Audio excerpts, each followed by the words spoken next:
আজকে আপনাদের কাছে একটা সিগারেটের রিভিউ করব। এই যে সিগারেটের প্যাকেটটা আমি দুবাই থেকে নিয়ে আসছি মাত্র 3 দিরহাম। তো বাংলাদেশে প্রায় 95 টাকা 100 টাকার মতো পড়ছে প্যাকেট। তো এক প্যাকেটের সিগারেট আছে আপনার 20টা।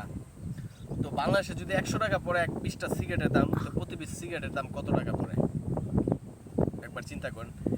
যে বাংলাদেশে একটা নর্মাল সিগারেট কিনতে গেলে 12 টাকা 15 টাকা পড়ে, ওই সিগারেট থেকে হাজার হাজার গুণ ভালো এই দেশের সিগারেটটা, আপনার দুবাইয়ের সিগারেটটা আমি দুবাই থেকে নিয়ে আসছি। তো আমার কথা হয়েছে, ওই দেশে যদি একটা সিগারেটের প্যাকেটের দাম 100 টাকা কি 60 টাকা পড়ে বাংলাদেশে 20টা সিগারেট দাম, আর বাংলাদেশে 2টা সিগারেট কিনলে আপনার 40 টাকা, 3টা কিনলে 60 টাকা, তো পোলাপাইনে বিড়ি কীভাবে খাইব? তো সব কিছুরই প্রতিবাদ হয়। বাংলাদেশের 97% ছেলেরা সিগারেট খায়, এটারও একটা প্রতিবাদ করা উচিত। সিগারেটের দাম যেভাবে বাড়তেছে, একটা মানুষ সাধারণত আপনার ইনকাম করে প্রতিদিন 500 টাকা 1000 টাকা, 1000 টাকা সবাই ইনকাম করতে পারে না। তো একটা মানুষের এক প্যাকেট সিগারেট লাগলে এক প্যাকেট সিগারেটের দাম 300 থেকে 400 টাকা পড়ে। তো মানুষে কি করবো?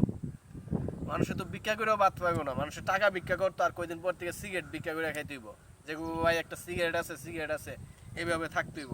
তো সিগারেটের দাম দেশে কমাইতে হইব, সবার প্রতিবাদ করতে হইব, সব আন্দোলনের মতো সিগারেট নিয়েও আন্দোলন করতে হইব, প্রতিবাদ করতে হইব যাতে সিগারেটের দাম কমায়। সব দেশে সিগারেটের দাম কম, বাংলাদেশে এত বেশি কেন? এটা আন্দোলন করতে হইব।